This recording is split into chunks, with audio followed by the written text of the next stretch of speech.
शरीराला गारवा देण्यासाठी आपण वेगवेगळ्या प्रकारची सरबत घेत असतो.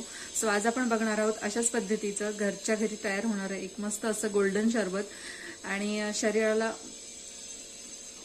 उष्णतेच्या दाहापासून मुक्त करणारं असं हे सरबत तुम्ही रोज देखील घेऊ शकता. सो यासाठी आपल्याला साहित्य काय लागणार आहे, कशा पद्धतीने बनवायचं आहे, चला तर मग बघून घेऊया.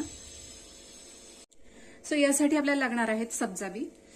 तर मी इथे 2 चमचे सब्जाबी घेतले आहेत आणि साधारण अर्धा तास मी इथे पाण्यामध्ये हे अशा पद्धतीने भिजवून घेतलेले आहेत.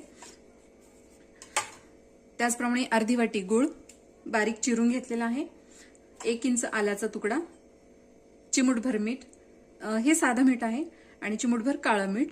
सो तुम्हाला काळं मीठ वापरायचं नसेल तर साधंच मीठ इथे तुम्ही वापरू शकता. त्याचप्रमाणे लिंबू.